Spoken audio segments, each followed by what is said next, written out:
Aujourd'hui, nous allons parler du décodage biologique des maladies et nous allons voir en particulier le décodage biologique de la myopie.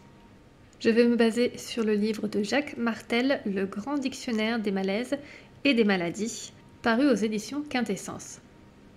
Si ça vous intéresse, je vous mettrai le lien juste en dessous de cette vidéo dans la description pour retrouver le livre. Dans un premier temps, nous allons voir ce que nous disent en général nos yeux, puis nous verrons en détail ce que nous dit la myopie. Les yeux. Les yeux sont le miroir de l'âme. Ils me permettent de voir à l'extérieur et, par eux, j'exprime toutes les émotions et tous les sentiments que je vis intérieurement. Selon leur profondeur, il est possible de découvrir mes rapports avec le monde extérieur. Le fonctionnement de mes yeux reflète la façon dont je vois la vie et ma relation avec celle-ci. Il représente aussi le fait de voir clair dans ma propre vie et à l'intérieur de moi. Ils reflètent le regard que j'ai sur les choses. Ils indiquent de quelle façon les données extérieures à moi sont transmises à l'intérieur de moi. Mes yeux réagissent vivement s'il y a interférence, rejet, résistance face aux informations qui sont en contact avec eux. Si j'ai de la difficulté à voir clair dans une situation, si la vérité me paraît cachée, mes yeux s'embrouillent. Si j'ai de la difficulté avec ce que je vois, ma compréhension est incomplète et mes yeux réagissent. Mes yeux sont affectés si j'ai une difficulté particulière à transiger avec la vérité, la réalité et l'avenir. Chaque œil représente un aspect particulier de mon être. Voyons tout d'abord l'œil gauche. Il représente l'aspect intérieur, émotionnel et intuitif, mon côté féminin et la relation avec ma mère. Il me sert de vigie, me permettant de rester aux aguets devant tout ce qui peut constituer un danger et de réagir promptement. Une difficulté à mon œil gauche montre à quel point je suis attachée à quelque chose ou à quelqu'un. Je vis de la méfiance face à qui je suis réellement et je veux peut-être cacher ou voiler ce que je vois. Je veux me sentir en sécurité et je préfère m'appuyer sur les autres. Je suis dépendant émotionnellement. J'ai l'impression de ne pas pouvoir contrôler mes émotions qui ne demandent qu'à s'extérioriser. Voyons maintenant ce qui concerne l'œil droit. Il traite rationnellement l'univers et les situations extérieures. C'est l'œil de la reconnaissance qui me permet de façonner mon identité. Il fait référence à mon côté masculin, à ma relation avec le père. Si mon œil droit est affligé d'un certain malaise, cela m'indique que j'ai à m'enraciner fermement et à prendre contact avec ma propre autorité. Je dois être mon propre pilier. Je n'ai plus à m'accrocher à quiconque, à me sentir impuissant. Je trouve une façon de m'assumer, de prendre les rênes de ma vie. Le mensonge embrouille mon œil.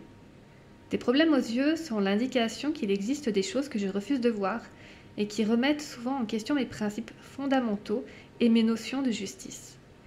Il est très important de mentionner que la qualité des images qui sont envoyées au cerveau par la rétine dépend de la façon dont mon système nerveux réagit face à ces images qui sont transmises par des impulsions nerveuses.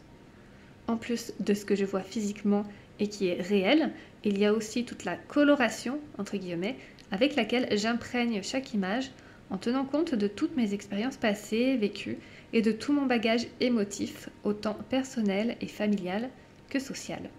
En plus d'avoir la vue comme sens, mise à contribution, il y en a un autre qui lui est intimement lié et qui est ma perception intérieure. Je peux développer un malaise aux yeux sans avoir l'impression d'avoir vu ou vécu de gros traumatismes ou de situations stressantes. Il s'agit plus de voir jusqu'à quel point j'ai accepté une situation que j'ai vue, autant extérieurement qu'intérieurement. Le stress vécu est donc plus relié à l'émotion que je vis face à ce que je vois, plutôt qu'à l'événement lui-même. Pour faire le point sur la représentation mentale ou émotionnelle liée à la situation que je vis avec mes yeux et guérir mon cœur, voici les conseils de l'auteur. J'accepte de vivre dans le rire et dans la joie. Je renforce mes structures en faisant confiance à ma sagesse intérieure. Ouvrir son troisième œil, le chakra, permet d'avoir une vision juste de soi, des choses, des gens, des situations et me conduit au discernement. En tournant mon regard au fond de moi avant de fixer le monde, je trouve ainsi une nouvelle vue d'ensemble et un regard neuf sur la route de mon existence. Mon regard est vrai et sans jugement. Je vous propose maintenant de voir en détail la signification de la myopie. La myopie rend difficile ma vision au loin. Mon insécurité face à l'avenir me fait voir les événements plus gros et plus inquiétants qu'ils ne le sont en réalité. Il semble que je ne sois pas prêt à les affronter. Je vois ce qui est près de moi alors que ma vision éloignée est embrouillée en raison des muscles oculaires contractés et tendus. Il y a un brouillard qui m'empêche de voir le danger au loin. Je suis capable de traiter ma vie au jour le jour avec une grande facilité. Par contre, il m'est difficile de créer ma propre vision de l'avenir et de voir les possibilités devant moi, de faire face et d'aller au-delà de mes craintes et de mes insécurités. Je peux aussi être profondément dérangée par un mystère qui ne pourra peut-être jamais être résolu, dont je ne pourrai jamais trouver la solution. Ma perception intérieure de la vérité est embrouillée. Il y a distorsion entre ce que je ressens et ce que je vois. Le fait de voir très bien de près sous-tend une difficulté à trouver ma marge de manœuvre dans certaines situations. Je me retrouve dans des situations où il s'en est fallu de peu pour que je sois, par exemple, impliquée dans un accident de voiture. Si je suis myope, j'ai tendance à être gênée et introvertie, ce qui peut résulter d'expériences de mon enfance vécues comme effrayantes ou abusives, comme le regard hostile ou enragé d'un parent. Par exemple, si un professeur ou un oncle me battait, je suis devenue myope parce que j'avais peur de lui et je ne voulais pas le voir, car seulement, à sa vue, je devenais nerveux, inquiet, sachant ce qui m'attendait. J'avais l'impression qu'on me talonnait et j'aurais voulu que cela cesse. J'ai ressenti la nécessité de protéger mon monde, un peu comme l'autisme, par la myopie.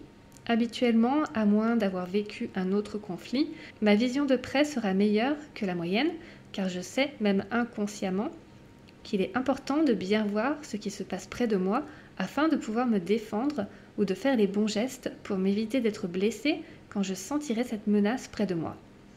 La myopie indique généralement une subjectivité excessive. L'expression entre guillemets « ne pas voir plus loin que le bout de son nez » décrit bien cet état d'esprit, comme ne pas vouloir voir au loin, que ce soit par lassitude ou par paresse ou en raison de déception de la vie. L'expression entre guillemets « je n'en crois pas mes yeux » illustre bien comment je me sens. M'apitoyer sur moi-même est parfois plus facile que d'agir. Est-ce que mon partenaire passe beaucoup de temps au loin ? Je peux m'interroger si l'adage entre guillemets « loin des yeux, loin du cœur » s'applique dans mon cas. Ou c'est peut-être que je manque de la présence de mon père. Je considère la réalité extérieure et mon futur d'une façon très méfiante, car je ne vois pas ma propre force et ma sagesse intérieure. Me sentant blessée par les autres, je n'ai plus envie d'interagir avec eux. Je me sens impuissant, sans soutien, et cela m'empêche d'avancer. Voici les conseils de l'auteur pour guérir la représentation mentale ou émotionnelle liée à la situation de myopie. En acceptant de voir le monde extérieur, cela me permet d'apprendre sur moi. Ma vision s'élargit en développant mon espace intérieur. Je choisis de nouvelles routes, je me fais confiance. J'accepte que chaque personne soit responsable de sa propre vie. En voyant le futur d'une façon belle et positive, c'est exactement ce qui va se manifester dans ma vie. Merci beaucoup d'avoir écouté jusqu'au bout. J'espère que ça vous a plu. Je vous invite à dire en commentaire si ce décryptage biologique de la myopie vous parle. N'hésitez pas non plus à me laisser un message en commentaire sous cette vidéo si vous souhaitez que je parle du décodage biologique d'autres maladies, quelles qu'elles soient. N'hésitez pas à liker et à partager cette vidéo à des personnes que cela peut intéresser et aider. N'oubliez pas de vous abonner à ma chaîne YouTube pour être tenu au courant de toutes les nouveautés et moi je vous dis à très bientôt et d'ici là, prenez soin de vous.